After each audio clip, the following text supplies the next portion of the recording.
Hey guys, let's get more news about Warriors, but first, don't forget to subscribe and leave your like. Draymond Green hits Lou Dort on the head during Warriors Thunder game. Draymond Green was given a technical foul for hitting Lou Dort on the head.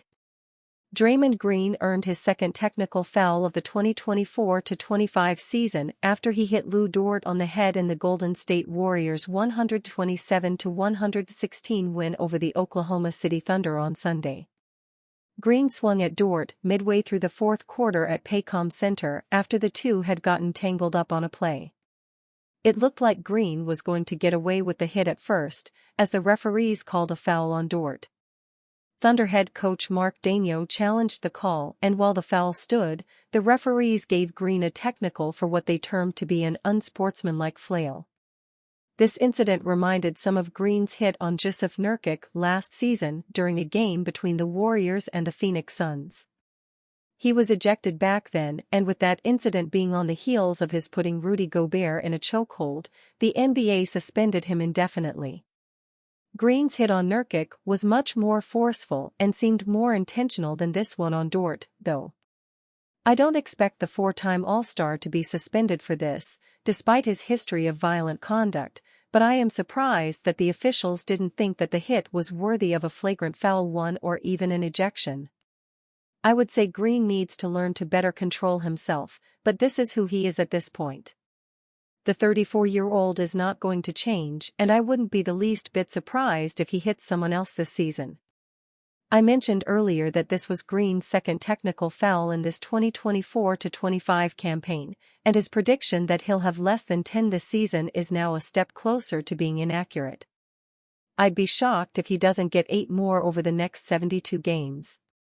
As for this game, the Warriors seemed to be in total control when they went up by as many as 30 points in the third quarter.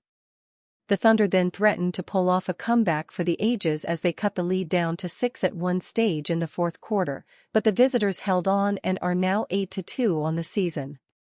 Green finished the game with 8 points, 4 rebounds, and 11 assists.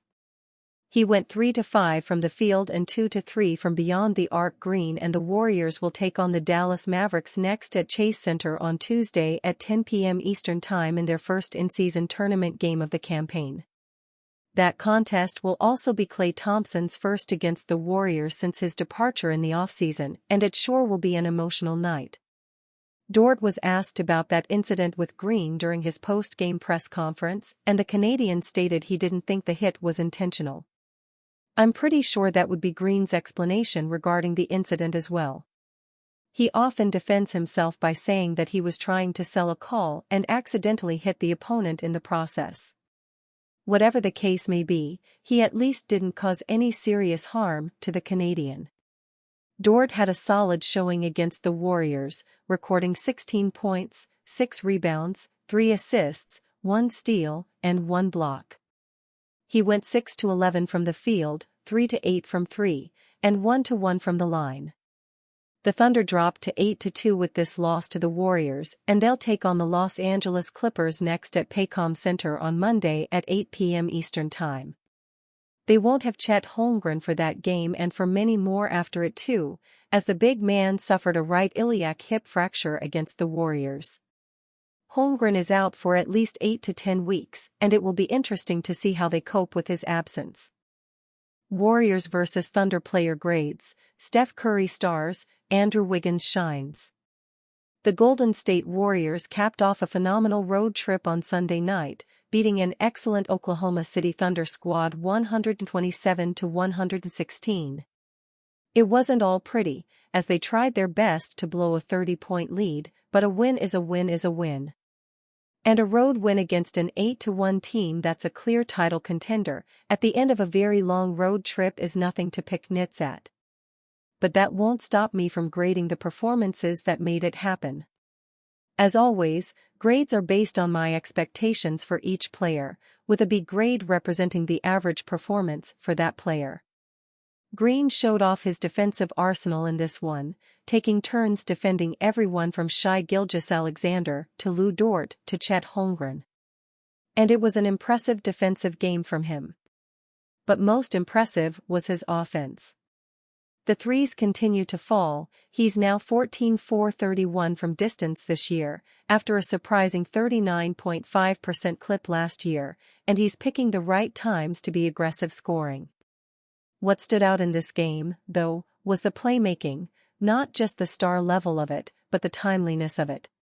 Yeah, the 11 assists, part of a 35-assist night for the Dubs, were impressive, but, most importantly, they came when the Warriors needed them most, including a brilliant lob to Jonathan Kuminga, after looking off the defense in a way that would make Brock Purdy proud, that righted the ship right as the Dubs were seriously contemplating sinking. Halfway through the first quarter, Holmgren went down with an injury. The Thunder, already missing Isaiah Hartenstein, were left no choice but to play small, and Steve Kerr determined that the right move was to match that. Following Holmgren's exit, Jackson Davis didn't play another minute, and Kevin Looney didn't play at all. That said, I thought TJD played pretty darn well against Holmgren in those few minutes, holding the young star scoreless and keeping him from getting good looks. Warriors named ideal trade destination for $146.3 million star. October 28, Jimmy Butler, number 22 of the Miami Heat, reacts against the Detroit Pistons during the first half at Kaseya Center on October 28, 2024 in Miami, Florida. Note: TO user expressly acknowledges and agrees that, by downloading and/or using this photograph, user is consenting to the terms and conditions of the Getty Images license agreement. Photo by Carmen Mandato / Getty Images. The Golden State Warriors struck out in their pursuit of a second star this summer.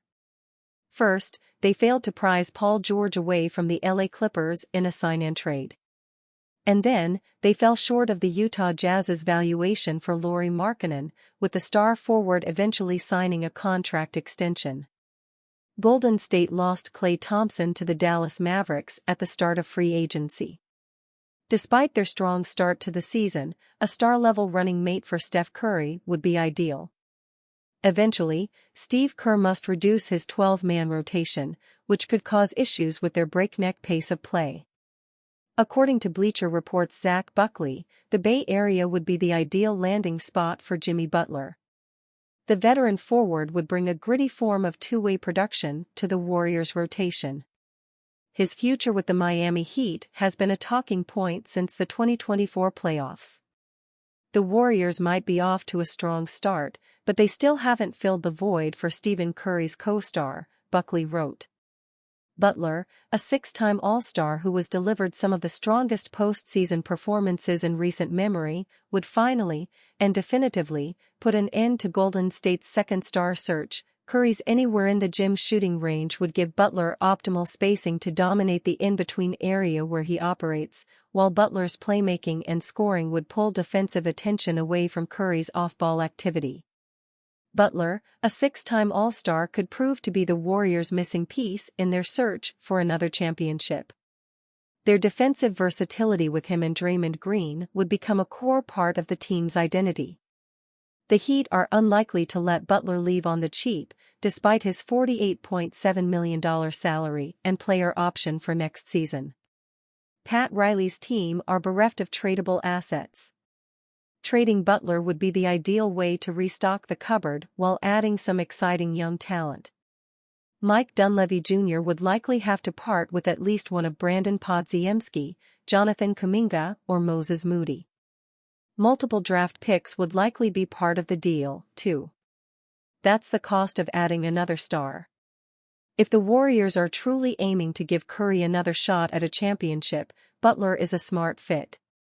He would provide Kerr's team with a different dimension on both ends of the floor. And he has a reputation for raising his game in the postseason. And you, fan? What do you think of the situation of Jimmy Butler? Leave your opinion in the comments.